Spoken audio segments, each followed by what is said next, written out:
What is a hi-hat? You know the things that they go, those things? Those are hi-hats. There's a thing over here. Hello, RadioActive listeners. Welcome back to another installment of RadioActive Podcast. My name is Ian. We are joined today by Lilith Czar's drummer, Miss Lindsay Martin. Lindsay, how are you today? I'm fantastic. How are you guys doing? I'm doing excellent. We are super excited to have you on the show. Finally, we were able to make it happen. Oh, yeah. Life happens, but we were, quick fix, and here we are. So it's all good. Thank you, guys. Thank you. Appreciate it. So we just wanted to start off by talking about kind of how you got the gig with Lilith and how that all began.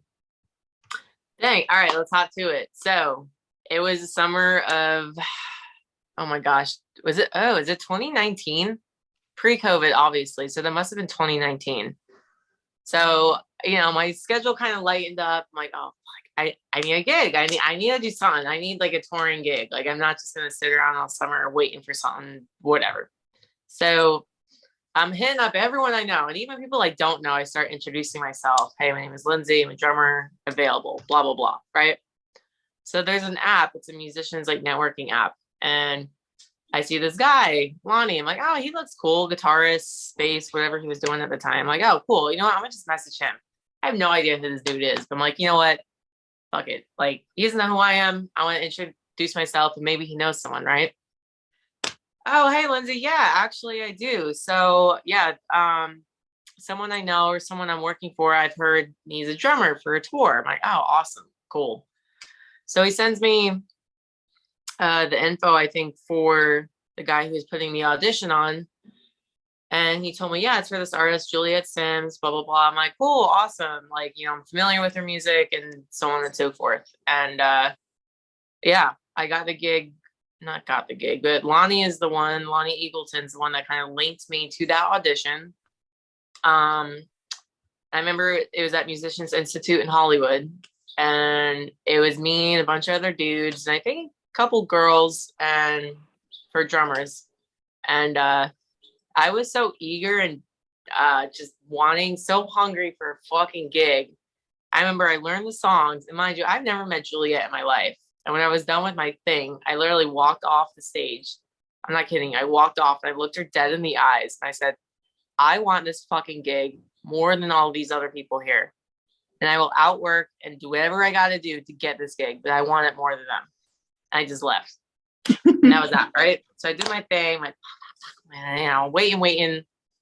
So with these auditions, because she had to hire a whole band, right? So, hey, Lindsay, come in. We're going to try you with this guy and this guy. So it was like a day process, right? And yeah, it was the end of the day and kind of we're all nervous. Everyone's tired, blah, blah, blah, blah, blah, right? So I remember it was the end of the day. And it was Justice, me, and Evan. And we did one of her songs. I don't even remember what one of the songs was. One of her older songs she did. She's like, hey, you know what? I really like you guys. You guys got the gig. Do you want to be my band? And it was me and Evan and Justice. And we're like, yeah. And that's kind of how it happened. And fast forward to when we were on the tour. So, we all asked her, like, why us? Why us? Why'd you choose us? And one of the things she said to me was, like, it's because you got off the stage and looked me dead in the fucking eyes and said that. And she's like, I was so, like, not, like, blown away, but just the fact that I had the cojones to kind of just do that, not knowing or introducing myself ever. And I just owned it. And I'm like, yeah, this is my fucking gig. These other guys can, yeah. And that was kind of it, mixed with other reasons. But yeah, that's kind of just how it happened. And here we are almost 4 years later. Mm-hmm. But seeing you guys on stage, like, I don't know, it just fits so well. Every single one. I think the thing is with that, you need as a band, and I think it's so imperative, and I'm sure you guys have seen it and feel it too.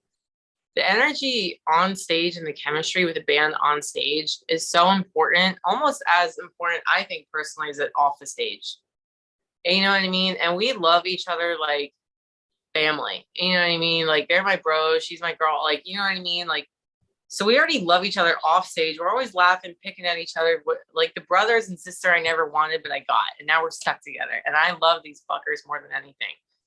And we feel it both on and off stage. And I think a mix of that chemistry we all have, and then just playing together, it's a very special, I guess you can say, chemistry and energy you need to have with certain people. And some bands, they got it. And some I'm just like, ugh. You know what I mean? You can just see it. It's like, you get what I mean? Yeah. But I love those guys and I love her to death. And we have a very special thing both on and off stage. You know, I think that's what helps the performances even more. You know what I mean? I can relate to that a lot, Lindsay, actually. I'm not sure if, for those of you who don't know that are watching, I'm a automotive detailer for Enterprise Rent-A-Car. I've been with the company for 3 years, and the rental branch that I'm at, we even people that have left, we still hang out and we still go get a beer and like go bowling sometimes. Like, I get that. I completely understand what it means to have like kind of a tight knit like crew that you work with. It's awesome. There's something special about it, I think, with being a musician. Or I guess the other thing, mind you, I dropped out of college, but like being in a sorority or a frat, like that sister or brotherhood, you know what I mean? There's something so special about that. And I think it's so important that everyone experiences that. Whatever you do with your life, I think you got to experience some kind of chemistry, bond, whatever the hell you want to call it. It's special and it's one of the coolest feelings on the planet. Mm-hmm. And that kind of leads into the next question, I guess. Like, how much fun is it touring with Lilith and the rest of the crew? Oh, it's great. You know, it's fucking fun as hell. Every day, there's always something going on. I don't know, all of us are so different off stage. You know, we're stuck together, whether it's like on the bus or whatever it is, or we go into some shithole like motel we're staying at, or whatever the case may be. We're either laughing at each other, making fun of each other, or someone's getting on each other. We don't really argue. We don't argue.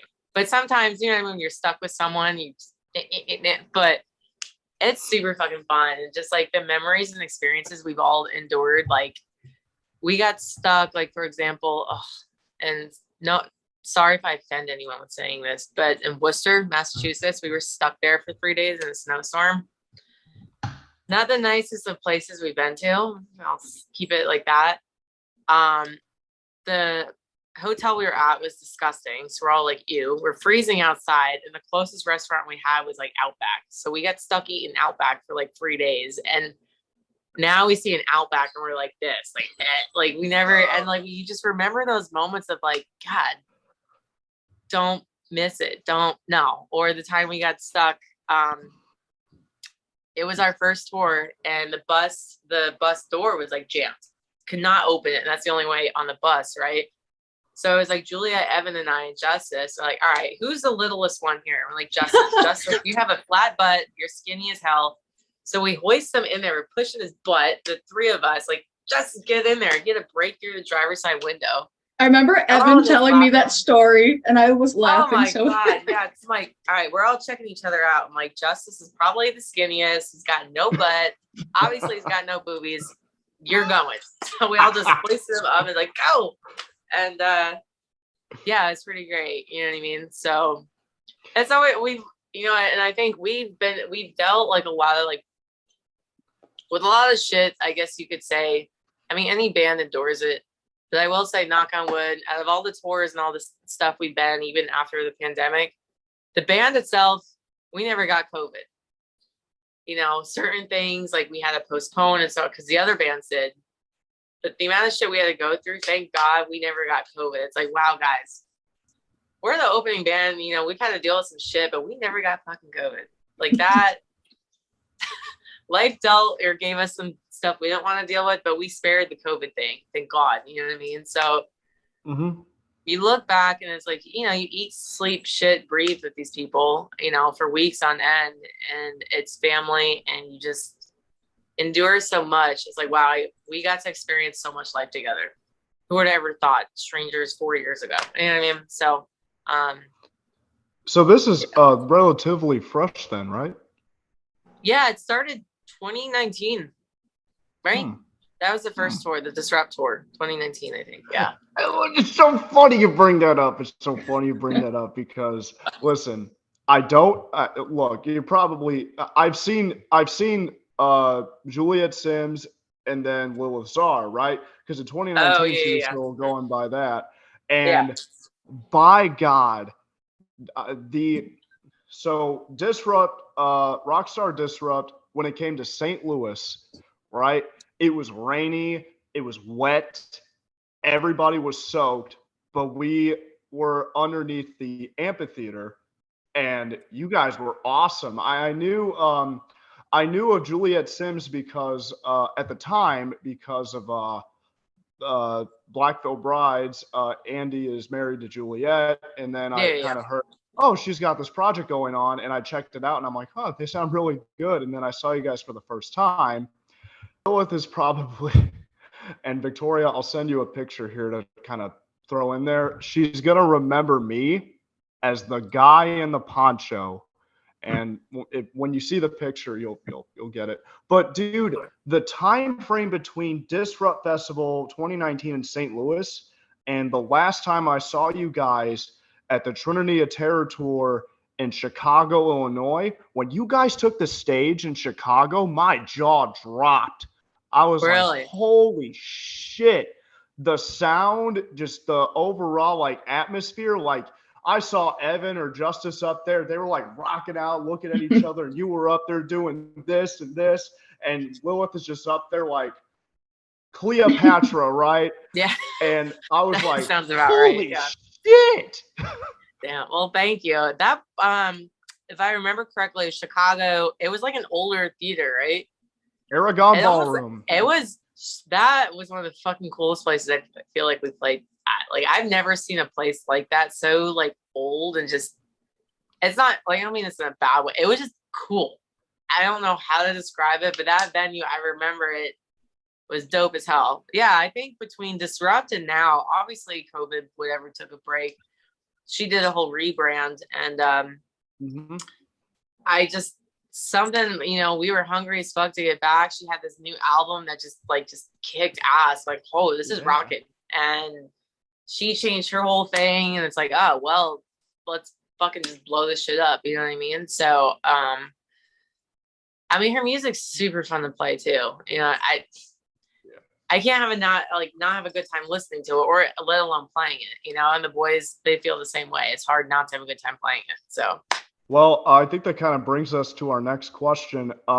We heard of the snowstorm in Massachusetts and the Outback, but what was a tour story that was just like, Jesus Christ, I can't believe this just happened? You know what I mean? Like, what was that outrageous tour story? Like one that sticks with you guys more than anything, if you had to pick one. God, there's so many little things. Give me a second. Okay, I remember it was life happens, right? And it was we had a day off in Cincinnati. It was when we were doing the Evanescence run, right? Just day off. All of a sudden, our TM comes back.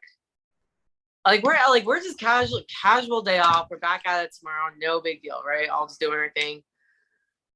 All of a sudden, this is maybe 10 or 11 o'clock at night, mind you. Say, hey, so I just got a call. Evanescence got COVID. We're done. We can start packing your stuff. Juliet, we were by Andy's house. So pretty much start packing your shit. I'm booking flights now. We're all going home first thing tomorrow morning. So obviously our whole bus is a mess. All of our gear in the back is a train wreck. It's probably 20 degrees out.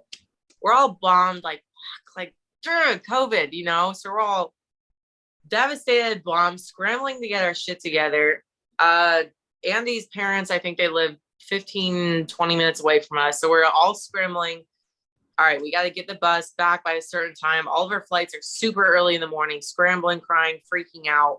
Stress is how we're running around with our heads cut off because we have, we're planning on tour to keep going, right? And obviously, boom, done. Like just like that. It's like, oh fuck, like what do we got to do? So scrambling this, and that. So we're hauling ass to get her shit off. We get to Andy's house, just getting all of her stuff off, right? That she can keep at his house, whatever the case may be.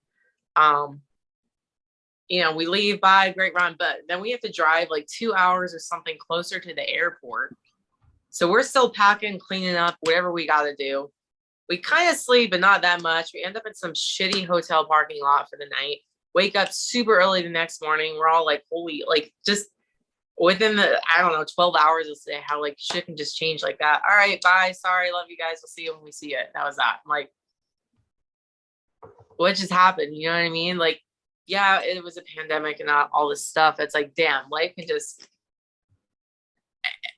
I think we were all just like, that happened so fast. You know what I mean? Like we were literally just doing this and now we're all on flights going back. Like with the, does that make, like, it was just like, so it wasn't even 12 hours. Like, hey, can't do it. Pack your shit. We're going home like in 6. I was like, oh, fuck. He's serious. Yeah. So Yeah. That was a bummer. Yeah. And then I'm like, wow, thank God we didn't get COVID. We're sorry they did, but fuck, man, that was like, whew. That was, yeah, that was one. And then another more uplifting one, I would say. So we had there's obviously COVID, and we're coming back doing Evanescence, and we're doing arenas. Mind you, none of us have really done arenas before. So I think the first time we've stepped foot in the arena about to play the show, like our first arena show, I think all of us were like, holy fuck, like, how do we go from like Disrupt to a pandemic to like an arena run? You know what I mean? I pretty much was in tears at that point. Like, how the fuck does this happen? You know what I mean? And like, we haven't even been playing with each other that long because the pandemic happened. We're like, guys, we're doing it. We're doing it. Like, look at it. Like, it's like playing like all these arenas we've like dreamed about playing and all this other stuff. It's like, fuck, what is life? You know what I mean? And we all got to experience. I just saw everyone's face, like everyone was so just like, oh my God, this is happening. Yeah, this is fucking happening. Like, it was so very surreal. Like the Disrupt stages, it was cool. Don't get me wrong. But from like that to not playing for 2 years to right to an arena, I'm like, holy shit. Like, this is just, it's, what is life? You know what I mean? It was, and just seeing everyone's face just as to like, wow, like, yeah, that was a pretty surreal moment for all of us. Just like, oh, But, and for you guys, how much fun was it being involved with the first part of Trinity of Terror tour, being that it was just like such a killer lineup? Oh, it was great. It was like every night, man. Like all those bands, I love all their music, and they're great bands off stage, but even off stage too, they're all of them just the nicest dudes. Like, just once everyone got like, knowing each other and the camp started knowing, it felt like a giant, like, dysfunctional family together the whole time. And it was awesome. I mean, you're stuck together for, I think that was what, 6 weeks, 7 week run. It was awesome though. And those bands every night, it's like, oh, let's go watch it. I mean, it's the same show, relatively speaking, every night, but dang, you never got bored with it. It's like, oh, let's go watch. It's a good time. It's always a good time because each band brought something different. So it was super fucking fun. Just every night, man. Every night was always a new something that was gonna happen. Either it was the show or each like city, the fans and stuff, different vibes of people, if that makes sense. Oh yeah. So it was always a good time. Obviously, there's some things that happen with its life or whatever, but I would say it was always a good time. It was an awesome tour though. It was an awesome freaking tour. Do you have a show from the Trinity of Terror Tour Part 1 that kind of stuck out to you guys more than any of them?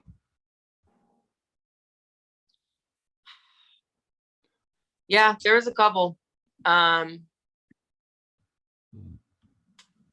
say one in particular stands out. We went to North Dakota. I've never been to North Dakota in my fucking life, ever. So I'm like, okay, why anyway, all right, North Dakota, here we go, right? Go to North Dakota. I don't know, we're on some fairground, wherever the hell we were playing. And I gotta say, some of the most genuine, nicest people, I swear, I've ever met in my damn life. Like, just how grateful they were that a tour came through. I mean, I don't know how much touring goes on in North Dakota, bless their hearts. I don't know, but it doesn't seem like a lot. But I would say meeting those people and the show itself is one of like the coolest shows we've ever done. Because you could just tell it felt like Christmas. Like, oh my God, there's live music and we're at a concert. And you could just see it in their faces, but the energy there is like, wow, shit. They are so grateful that there's a whole tour here in North Dakota. The other one, Indianapolis. Nicest people on the planet. We were in some massive, I don't even know what it was. Just this massive building. You know, and I usually, first thing when we get somewhere, I like to walk around, kind of feel the landscape out, so to speak. And I always try to make it a point where when I'm on the stage, I want to make sure I can see the person that's got the shittiest of shitty seats, like nosebleed section. So I make sure I go all the way out there. And I'm standing where he would be. Like, I got to make sure I connect with him, right? I want to make sure I lock eyes with the guys all the way back at the nosebleeds. So going from seeing nobody in there to that whole motherfucking room packed as fuck. I'm like, damn. And they were, again, just nice as genuine as people. And you can just see them just ripping, like with certain songs, like whether we did something or Motion did something. Guy all the way in the motherfucking back, you could see him bopping around. And you can tell those people really just care about music and love music and are passionate and they're so into it. And there's certain crowds are just like, come on, man, you're at a rock and roll concert. If you hate it that much or you're that bored, get the fuck out. You know what I mean? Honestly, sorry, go ahead, Ian. No, you go first. Okay, I was just gonna say, like, honestly, when I went to the Trinity of Terror tour, like, I'm not the biggest fan of Ice Nine Kills, but I will never go to a show and just be there, like, watching the band. It's live music. It's like, I don't understand people that can do that no matter what. It's your head's bobbing or your hands are up, like whatever. I don't get it either. If you're like this, obviously body language is one thing. It's like, clearly you're either miserable or you don't like it. And you know, the other thing I would think too, I'm like, dude, we just got out of a pandemic. There hasn't been live music. Come on. Mm-hmm. Really? Yeah. Go back home and go watch something online if you really don't like it. Or at least make it. You know what I mean? Like, we're back to normalcy-ish. And you're here all fucking fuddy-dud. It's like, nah, just bye. Get out of here. And, you know, the thing is, bands pick up on that energy, too. Yeah. The amount we can see, even let's say if there's no light on it, we can see it, and we'll spot people. And we'll even talk about it, too. Yeah. I remember, guys, did you see that person? Did you see that? Yeah. Like, what the fuck? Like, we can see it. You know what I mean? It's like, damn, rough crowd. It's like that, too, with people in the audience. So, in 2021, Lollapalooza came to Chicago, Illinois, and I remember White Reaper was playing, and I'm out there, I'm like trying to get a mosh pit going, and I'm like, all right, it's not working. So what I did was I crowd surfed, right?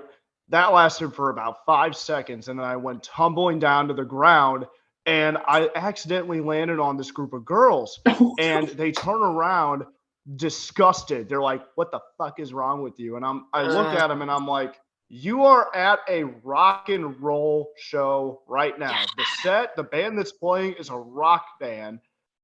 Don't come in the middle of the pit if you don't want to like mosh or have crowd surfers coming on top of you. I'm sorry. That's part of the experience, man. It's like some people, I think I don't know. I don't get it. Maybe it's how we love rock music so much. We just know that's what happens in the show. And if you're not prepared for that, or if you don't like it, then either go way the fuck to the back, go to the side, or get seats or something. Yeah. Don't go up front. Don't go in the middle, because there's something that's always going to go down. And just what happens. Oh, another tour story I was thinking. It was Orlando, and we were doing some festival, and it was a shit show from the start, right? So we get on. We're playing with all of us, our power cuts out, everything, like some wiring issues. And we're all like, and then, you know, Justice, because he runs our playback and stuff, is like, stop. I'm just like, there's nothing coming out. And we're all like, what the fuck? And as rock and roll, right? I mean, shit happens. So Juliet's like, what's happening? It's like, we got no power. And then Kevin, our sound guy, is running around like a maniac trying to figure out what the hell's happening. So we slowly got it back, right? And then we start again. What's Feed My Chaos. We not even 30 seconds in the song again, just shits out. And we're all at this point just laughing, like, what the fuck is happening? So all of a sudden, Julia is like, well, fuck it. Start busting out jokes with like the crowd, like right there. You know, we're all just like standing, laughing, just dicking around with our instruments or whatever we were doing. And you can just tell it's like, it's a very rock and roll thing. It's like, it's rock. Shit's gonna happen. And it's life too. Shit happens. And you kind of just gotta roll with it and just like make fun of it in a way. Just like, all right, well, fuck it. Oh, we got power back. Third time's a charm. And everyone's like this while they're like, let's get past at least like 30 seconds. And then thank God it did. And then like the whole time I kind of just set like a whole, I don't know, like a tone of just like, fuck, well, it's rock and roll. Like, let's just try. And then we go back, it's like, what the fuck? And then people will come up after us, like, yeah, we saw that. You guys did great handling like how shitty it was. Like, yeah. It's just, as part of like the charm of like doing shows, you know what I mean? Or just shit's gonna happen and you can either cry about it or just roll with it. Right. Yeah. No. But yeah, what a fuck, oh God, what a shitstorm that was. I've seen too many videos of like, particularly lately, Andy Biersack on stage calling out the wrong song, and all the other guys are like, no, we're not doing that song. And then he just cracks jokes about it, and it's like, yeah. You have to. It's just you like have to, because if you just storm off stage pissed off, then, you know, it's just, that's not good either. No, So. it's not good at all. And it's like you also get so in the moment sometimes too. It's just like you just kind of just forget. We say the wrong thing, the wrong lyric, I played the wrong part, Evans riffed on a wrong note. I'm like, what? Whatever. You know what I mean? You just got to keep it going. And on the Trendy of Terror tour specifically, what song do you feel like the crowd reacted to the best? I would say the two that stand, like, sorry if I'm slow, I'm like thinking. So the two riff, like King, right? So during King, I remember it's like a female empowerment song, right? So she, you know, how many ladies we got in the house, right? And you're screaming. She'll look at me and like, nah, come on, girls, where the fuck you at? Let's go. You know what I mean? So that got them all riled up. You know, you get that going. You know, you see a lot of girls singing the words like, I want to be king, right? So that one getting the girls all riled up. That was a big one. I think Anarchy was one. Especially I noticed it like, you know, when I'm doing the China thing, you know, and then I notice big time when I start standing up, you know, and I'm like, you can really see here, I get everyone like, you know, I'm doing this, like, let me hear you. And then everyone just the whole time.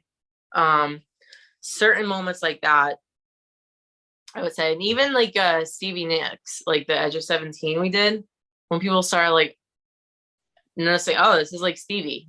And then you get to see everyone just like singing to the chorus. So I think each song brought a little something. Yeah, I would say each song, sorry, I'm like that. Each song would bring a little something. But the more we could get the crowd riled, or the more she said how many ladies in the house, that's when you would just the whole time. Yeah. So that was pretty cool.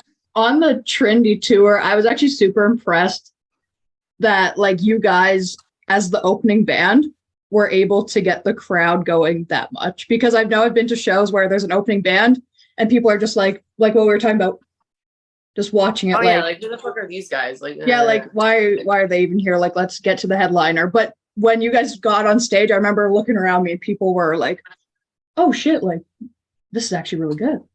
I'd like to chime in on that too. Here's the thing. You might not be too crazy about a band, but that doesn't mean you have to sit there like this. You could be like, exactly, these guys are okay. But then you have a band that comes out that you might never have heard of before, and they rock, and you're like, wow, I want to listen to them more. That's actually how it happened with Motionless in White for me. That's how I like really got into them, is they were touring with Falling in Reverse, and I'm watching them up there, and I'm like, holy shit, these guys are awesome, dude. Right? So give bands the benefit of the doubt. You know what I mean? Oh, I think so too, 100%. I think it's a mix of things. Like if I'm on the flip side, if I'm going to a show, I've never heard of the opening band. I'm not even saying this as a musician either. If I never heard of them, I'm like, all right, I want to see what's up with these guys. I'm not gonna be like this. I'm gonna check it. You know what I mean? Like, all right, yeah, these guys are kind of cool. Or like, these guys. But I was on the flip side. Our thing was, I think with us, we have a special chemistry and vibe, both on and off stage, which I think as an audience, people can see that you jive with it. You know, we were also we want people to know who she is. Like, obviously we're her band, but like, we want people to know who the fuck Lilith Czar is. So we're going to do the best we can. We already have a vibe. We got energy and a presence. And let's just melt their faces off. You know what I mean? We're grateful to be here. Grateful as fuck to be here. Let's just fucking do what we do and own the shit. Get them involved, have a good time. And I think it's a mix of both. We feed off your energy, you feed off our energy. And I think it all kind of worked out in a sense. You know, some people don't jive with it, whatever. Cool. Not everyone's going to jive with your music, but I would say most of the time we had a pretty good response, whether they knew her or not. Did you get an opportunity to like really like, I know you had said it was really cool. It was a good atmosphere with Black Veil Brides, Ice Nine Kills, and Motionless in White. But did you ever like, you knew Lonnie ahead of time. Were there any other members of Black Veil or Motionless or Ice Nine that you like got to really kick it with and really get to spend some one-on-one time with? Were there any members? I did with Cece a bit. We would talk like drum stuff or just, you know, bullshit about drinking or whatever the case may be. Cece, oh my God, he's a great dude. What? I love him so much. What a sweetheart. I'm like, I just want to hug you all the time. You're the sweetest thing. Yeah. I feel like there was some members in Ice Nine. It was kind of a mix because everyone was kind of always, and it wasn't like in a bad way. Everyone, like each band does their own thing, their own schedule, whatever the case may be, right? But let's say when we all got to the venue, you know, everyone's running around doing what we're doing. We all just kind of be around each other and hang. Certain nights, if it was like days off, whatever, and we'd hang out. I would say not too much one-on-one. A lot of it was bands kind of did their own thing just because we all have like completely different schedules, even though be at the venue at this time, blah, blah, blah, blah, blah. It was always, every band had something different going on. Does that make sense? Yeah. But we tried to, you know what I mean? Like everyone was super friendly and nice. So whenever we could, whether it was like after a show, we'd all try to hang, or before, if someone's doing a sound check, like checking it out, like I'd be at the front of house or Motionless and I hang out with the sound guys, whatever the case may be. It always felt like family vibes. So it's like whoever was around, we can hang. Then after shows, everyone had a different schedule they were doing, but days off, you know, it really kind of depended. But other than that, I'm trying to think. I think Cece, yeah, he was what a fucking sweetheart. Yeah, he is a great dude. So our next topic is kind of just your earlier drumming career. We just kind of want to know, at what age did you start playing and how did you get into playing drums? Who inspired you? Okay. All right, let's go for it. So I started when I was 9. I did piano up until that, and I got over it. You know what I mean? I'm like, Mom, Dad, I want to do something else, right? So I couldn't figure out what I wanted to do. I want to do some instrument, and I don't know what it was. And everything changed when my dad gave me a Led Zeppelin CD. He's like, listen to this. This band's called Led Zeppelin. And this is the stuff he grew up with. Like, listen to it. And I'm like, something just clicked inside of me. And like that loud drums, that is it. He's like, really? I'm like, yes, drums. And that set the whole tone of here we are today. I got pretty obsessive with drumming very quickly. As soon as I heard Zeppelin, like Dad gave me, I want to listen to all of Zeppelin. So he gave me Zeppelin, AC/DC, Black Sabbath. We were always like listening to music in our house, but when I started to really listen to drums, mind you, I didn't really know what the hell I was listening to, but just the loud, and then like my dad would pull up YouTube and stuff. I'm like, that is what I want to do. So we just started listening to it. I got involved with like school band. Middle school, I started taking lessons like privately and in school. And then once it was freshman year in high school, I knew I want to play drums. I don't have a backup plan. I didn't believe in backup plans. I still don't necessarily believe in them. That's a whole other thing. But I told my parents I want to be a drummer. I'm going to do it. I'm going to move to California, whether I get to school or not. As soon as I graduate here, I'm out. Bye. I'm going to California and I'm going to be a drummer. And I just became obsessive, just obsessed with like music and drumming, anything I can do to be the best drummer I could be, best musician. And high school, I was in rock bands, private lessons. I was taking lessons in school. I did jazz band, like the drama club production, anything I could do to get my hands on sticks and play, they did. I would ditch classes to go practice. That was my thing. And ironically enough, I applied to different music colleges. I knew I didn't want to go to them, but it would be my ticket to somewhere, whether it was New York City, Boston, or California. And ironically enough, out of all the places I applied to, I only got into one music college, which was USC out in California. I don't know how I did it, but somehow my dumbass got in it. And I did it. And I told my parents, I got that acceptance letter. I'm like, 2 weeks after I graduate, I'm out of here. Like, and it literally was 2 or 3 weeks after I graduated high school. We had some family friends out here. And they're like, you want to come early, crash on our couch for the summer? And I'm like, yeah. And that's what I did. And I kind of never looked back. Packed up all my shit. My mom helped me move out. And yeah, that was kind of how it just happened. And growing up, who would you say some of your like biggest inspirational bands were that influenced you the most? Oh, off the bat, I got 3. Zeppelin, Motley Crue, and Avenged Sevenfold. Great bands, and each drummer, they all brought something different to the table for me.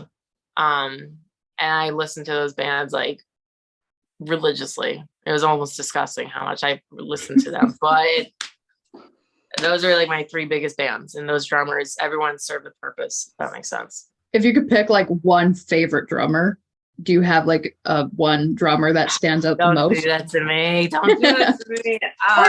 Or like 3. 3. Okay, 4, 3. like, I mean, John Bonham, Tommy Lee, and the Rev, R.I.P. But those 3, I love them. Like, they really are my biggest influences, and I mean, R.I.P. to Bonham too, but I just fucking love them. Those 3 are, some of the best, I think, personally. But those are it. I mean, there's all sorts of amazing drummers now, back then, female drummers, so on and so forth. But I would say those 3 in particular, right off the bat. This is a really I wouldn't necessarily say touchy because of the time that we live in now. But respectfully, when did you first realize that you kind of had feelings towards the same sex? I mean, for me, it was when I got into college. I kind of like started experimenting a little bit. And are you bi? Or are you gay? I'm bi. Oh, dope. Okay. Yeah. Hell yeah. Awesome. Rad. Right on. Love it. Love it. Okay. All right. So backstory. I grew up in a very rural town in New York. I had a high school sweetheart. He was a dude, blah, blah, blah, right? The whole, yeah. Anyway. Sure. And everything changed the moment I watched the music video, Buttons by Pussycat Dolls. Lead singer, Nicole. Woo! My goodness. I'm like, yeah, I am not straight. That was the turning point for me. Like when I saw, you guys got to check out that music video, but saw that, I'm like, I am damn not straight. I still had my high school boyfriend at the time, and where I was from, I wasn't ready to come out. I didn't know what it was. I was feeling something different. I'm like, wow, I definitely like girls too. Like I thought she was the hottest thing to walk the earth, like whatever. So then I moved to California, and obviously it's way more accepting and chill out here. And I was still in the closet about things, but I finally broke up with him like that. It was a very tumultuous, like toxic relationship. So finally ended that. It was a new chapter out here. I'm like, you know what, Lindsay, I need to experiment. Like I need to see what that's about. And I was in college at the time, and I remember I see this girl, like, wow, she's gorgeous. And I just start talking. We start talking, blah, blah, blah. And I told her I'm bi and I have an experience, but I want to, yada, yada, yada. And I kind of just went from there. We ended up dating and she was my first and blah, blah, blah. And I started to become more comfortable in my own skin and just accepting it. Not that I was trying to hide it, but I think where I was from and just coming out and saying you're gay or just, it's fucking terrifying. Like, it is one of the worst, like, experiences. I don't know if experience, but just coming out, yeah, I'm It's gay. tricky. I like It's girls. tricky. You know what I mean? It's hard. Like, I Yeah. know. Oh, dude, I So live in southern Missouri. Yeah, I I could get not. it. Yeah. It's hard. And I came out to my family and they're super accepting, super chill with it. Like, very, very chill. The biggest thing is my parents are like, we just want you to be happy. As long as they treat you well and make you happy, we don't give a shit. Like, oh my God, like, that's a huge relief. And ever since that, I pretty much dated girls. I dated a couple guys here and there. But I'm like, you know what? I'm not, yeah. Like, it wasn't, yeah, it didn't do anything for me. You know what I mean? Sure.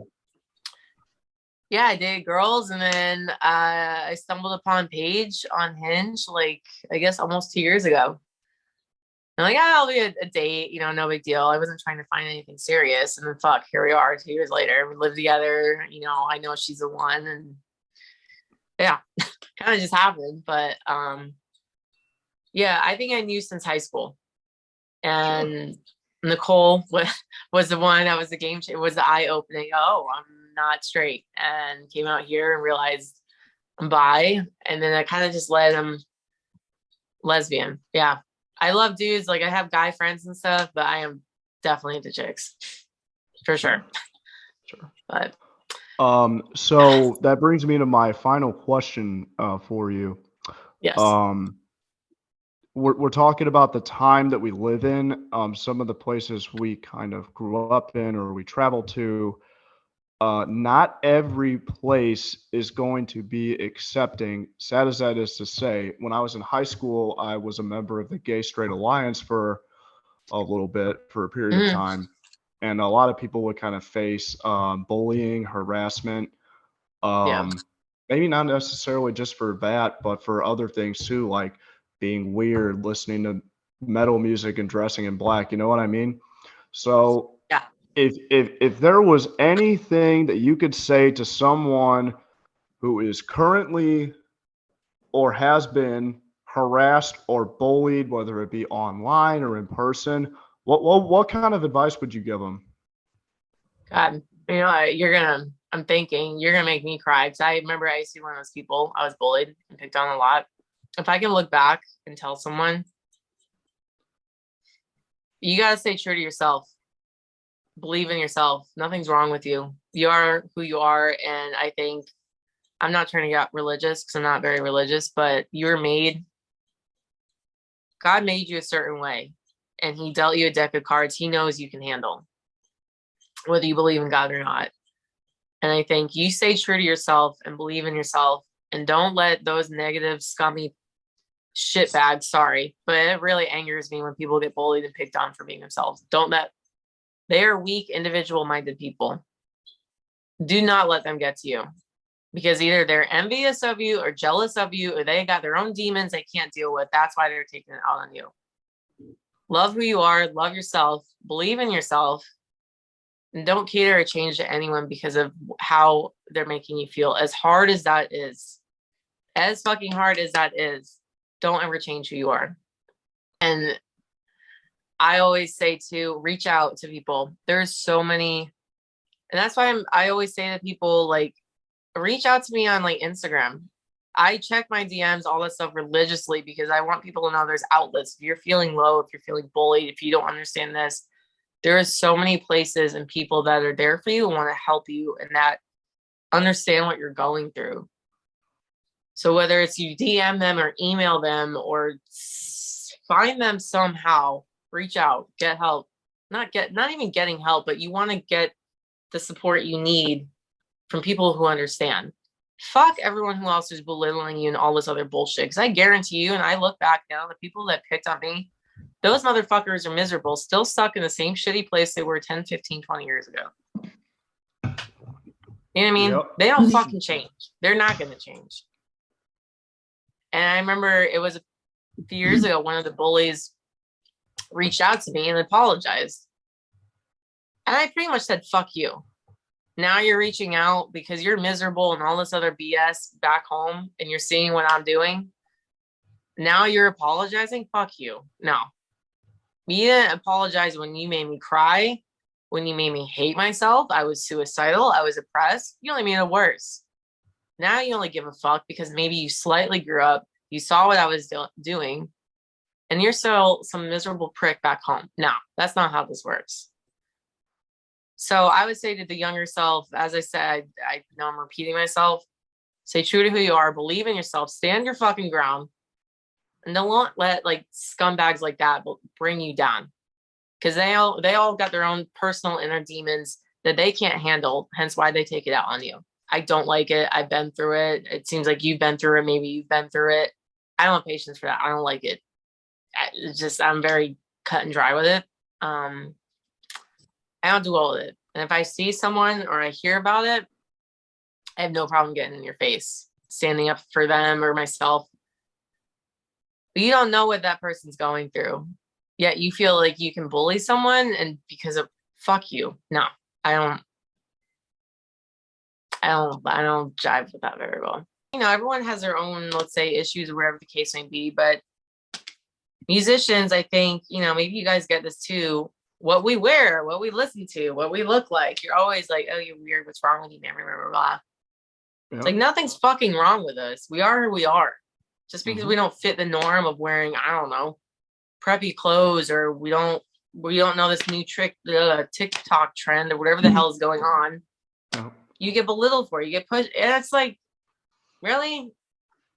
It's like, because we're being our own individual. It's like it's almost shunned upon, and then we get picked on, especially the younger generation. That it breaks my heart so much. And I met so many people, and I like almost cried. Like, we get picked on because we like to wear these rock things, or we like to listen to this music, and because they're not listening to Taylor Swift, or the hair is not blonde or whatever, it's like,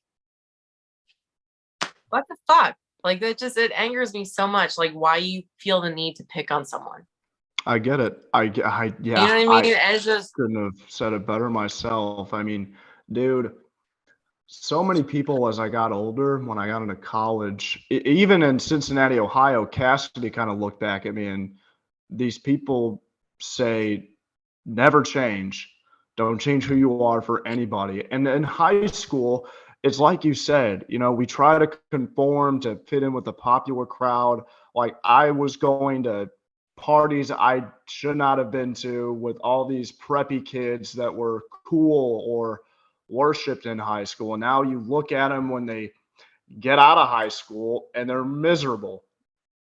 Yeah. Meanwhile, you got guys like me and people like Victoria, people like our friend Cassidy, and we're out here at metal shows, rocking, head banging, having the best time. Dude, some of the nicest people you will ever meet are at metal shows, dude. Some of the nicest. They really are. Yeah. Totally freaking are. It's like the rock scene. Like, I don't give a shit if they got all this scary makeup on or whatever. They are the nicest people. Yeah. I think of all genres. I'm not dissing any genre because there's so many cool rap people that go and like so on and so forth. But the rock community, it's so supportive. They are the nicest people. It's just a thing. Like, and yet we get a bad name. We get labeled as Satanists and all this other mumbo jumbo. Yeah. Yeah. It's sad. It's like people don't understand, or they don't try to understand. And it's just like, why don't you just take 5 minutes and actually open your eyes and stop being so narrow-minded and actually try? You know, with anything you do or any genre, there's always going to be, it's like a bad apple. Anything you do in life, whether you're a plumber, a music, whatever the case, there's always going to be one bad apple, anything you do. And unfortunately, yeah, I guess it can ruin it for people, but it's like you have to surpass that and overcome it, because just because there's one bad apple doesn't mean it's terrible. And it's unfortunate. It can ruin it for a lot of people, but it's like people that think, oh, rock music's like devil's worship or whatever I've heard. It's like, no, we actually really take the time and listen to some of the lyrics. Like some of my bands are like, I don't like screamo. I don't understand what they're saying. Like, well, how about this? I don't really like country music. I'll be honest. I don't really like it, but I will keep an open mind if it's important to you. I will try to listen. And they're all telling stories. Most of the time, they're all telling stories. And I told my friend the other day, we were working out. I'm like, this is one of my favorite songs. She's like, oh, it's screamo. I'm like, stop. I'm going to send you the song. Go home. Instead of being on TikTok for 5 minutes, I'm going to send you the fucking song. Look up the lyrics. And she did. I'm like, what did you think? Aside from the screamo aspect, what did you think of the work? She's like, oh, I get it. I'm like, huh? How about that? You take the time instead of poo-pooing it because you can't get past the screamo. You're actually saying something. It's not just a bunch of mumbo jumbo. Yeah. You know what I mean? So it drives me nuts. Like, you know, yes, like country music's the same. I'm not a fan of it, but if it's important to someone or if they like it, yes, I will listen to it. I will keep an open mind.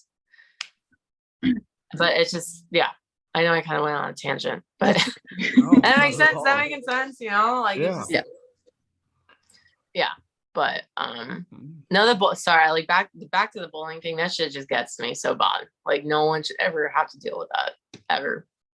And I will say, if anyone ever feels anything, just email or DM me. Like, I will always do my best to make sure I can talk or help someone out, because I was at the point where like I was like suicidal because I was that badly picked on.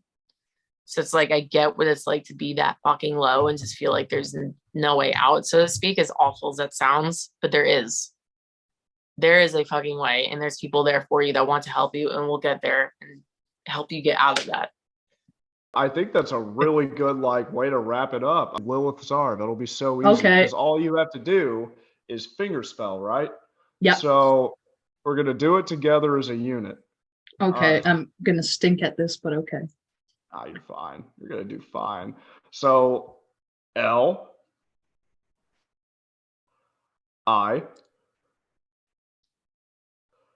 There you go. Your thumb right here, pinky up. Okay. L. Back to start K. Another I. Okay, yeah. T. There you go. Okay. H. Perfect. There you go. I got it. I get confused sometimes. I got it. So that's Lilith, and now we're gonna do Czar. So C. Draw it out, right? A. There you go. Boom. There it is. Dang, that's so cool. And I love it. Learn something new every day. And R. Great. And there you go. You got it. Wow. That's awesome. Well, thanks for coming on the show today, Lindsay. We really appreciate it. It was excellent talking with you. This was fun as hell. You guys rock. Thank you for having me and asking me to do it. This was a fucking blast. This was so much fun. Yeah, I know we got deep in some stuff, but this was fucking great. Oh, I had a great time. So thank you guys. Thank you for supporting and just like being there and just being awesome people. Like, none of this and none of what we do happens without you guys. Seriously. Like, as cheesy as that sounds, like, we can't do any of this stuff without your guys' like love and just like enjoyment and just like passion for the music and the people. Like, it would just not happen ever. So thank you. You guys make it. You know what I mean? You guys are it. So thank you. Thank you.